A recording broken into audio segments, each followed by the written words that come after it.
Hey, what's up, ladies and gentle-tubers? My name is Tyler. Welcome to the eveRide channel. Today I'm going to give you a couple of reasons why I'm returning the GoPro Hero 8. So one of the main reasons why I bought the Hero 8 Black was because of this awesome mount. This is the Dango Designs mount, and as you can see, it just clamps on there. You can clamp it onto your motocross helmet. You can take it off and just so quickly put it on your street helmet. So I do motorcycle tours here in Southwest Utah, where we bring people out from all over the world, all over the country, and ride motorcycles. I film all of their adventures. We do it for a weekend or a week sometimes, then we send them home with the footage, and it's really cool. So I need a really reliable camera, and it's also nice to have something that I can just take off of my helmet and put on somebody else's helmet or put on the back of my helmet or whatever I need to do. So this mount has been absolutely awesome so far.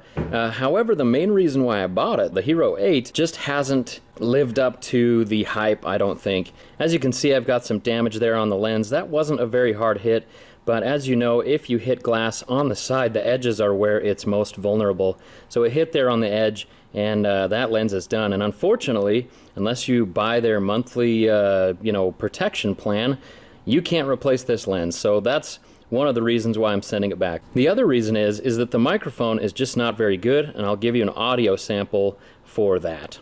So I'm gonna say I think the GoPro's going back. Battery life in the higher resolution got it. And then it's nice to have 4K at 60 frames per second. Drains the battery so quick that it's impractical for my rallies. So as you can see, even with the microphone mounted right up here by your helmet, it's just catching too much ambient noise, and it doesn't work for motovlogging. But they kind of wanted to have you buy an extra accessory anyway. They have the media mod, which actually plugs into this side USB-C port here, and that media mod goes around the GoPro. It makes it less waterproof, and then you can plug in a 3.5mm microphone and a USB-C on the outside to run external power, which is really nice for these rallies that I do. However, the media mod is an extra, $70 from GoPro, and they're back ordered right now, so if you order them from anywhere else, they are very expensive. But I really don't want to spend an extra $100 to have, something just so I can plug in a microphone to it to motovlog. I had heard that it works pretty good up here, but I have actually bought two of these, and both of them have been not working very well. The next reason why I am returning this is because it freezes all the time. Now, I had a GoPro Hero 6 which froze all the time. I have a GoPro Hero 7 that froze all the time, and now I have two Hero 8s that both freeze continuously. And I've tried different SD cards in here, and honestly, I'm just tired of the SD card dance. I don't want to have a camera that freezes. I need something that is going to work all the time. So one of the other reasons why I'm returning the Hero 8 Black is because the footage does look really, really good right out of the camera. However, 4K 60 looks really excellent. 2.7K at 60 frames per second looks really, really good.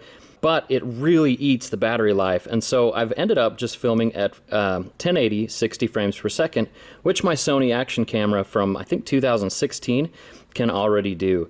And so another thing is the footage looks really good right out of the camera. However, I like to edit things in post, and so right out of the camera, GoPro color profile looks pretty good, but I switch it to flat and I turn my sharpness to low. On high, it comes really good out of the camera, but if you're going to edit it, you actually get a little bit better end result with low. And so when this is on flat and low, it really doesn't look any better, in my opinion, from the Sony action camera. So you guys, I wanted to do a little onboard test for you here. The GoPro Hero 8 Black is on the left and the Sony X3000 on the right. Now the X3000 is several years old now, using that old optical steady shot, and of course the GoPro on the left has that flat color profile and the low sharpness turned on. And I want to show you the stabilization comparison, right? So that balanced optical steady shot from Sony, watch the horizon of those houses in the distance. You can see it kind of float around a little bit with the GoPro, and Sony keeps it actually much more pleasant, in my opinion. So Now we're going to talk a little bit about color. Obviously the GoPro seems maybe just a little bit brighter, a little overexposed almost. But like I said, I change it in post, and that's kind of where the magic happens. And so right now we've just got hyper smooth, again flat color, low sharpness, and here we're going to pop it up. And I just messed around with some sliders. Honestly, I didn't really color correct hard. I didn't work hard to make it look really amazing. I just added a little bit of sharpness and added some color correction. And so it looks way sharper on the left now, and the image quality between the two is way better on the left now, whereas before it was pretty equal.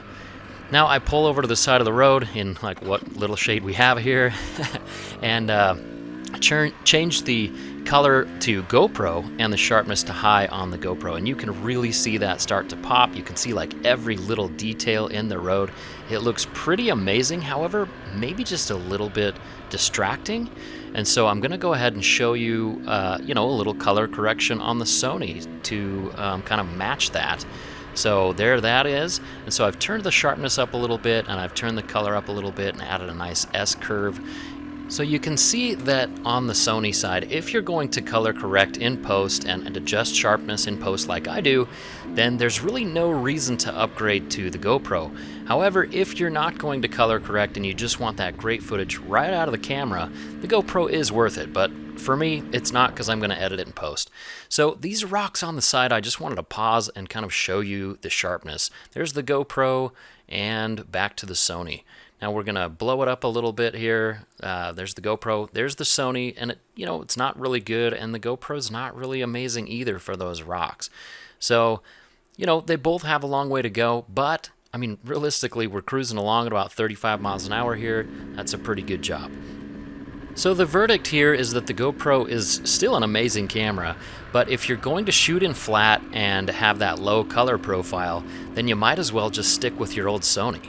So realistically, I bought this camera for 4K at 60 frames per second. It ended up just eating the battery, and unless you have a special adapter or a door that can run external power to this USB-C right here, the battery just runs out way too fast for these rallies that I'm providing footage for people, so I need to make sure that they have the footage.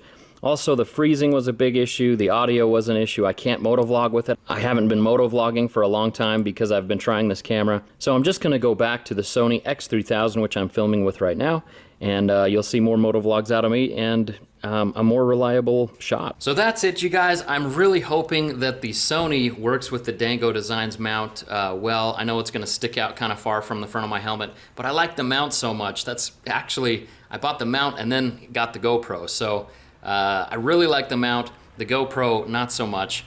Really, hopefully, in the future, they'll update their battery life. They'll give us a replaceable lens again, which was a huge mistake. They'll fix this wonky battery door. And then, all in all, realistically, I'm looking for a 60 frames per second 4K action camera from Sony. And so hopefully that'll come out fairly soon. Why 60 frames per second? Well, it's an action camera, and it's nice to slow down that footage by half. Anyway, guys, thank you so much for watching. Thanks for listening to me rant. Much love to all of you. eveRide out.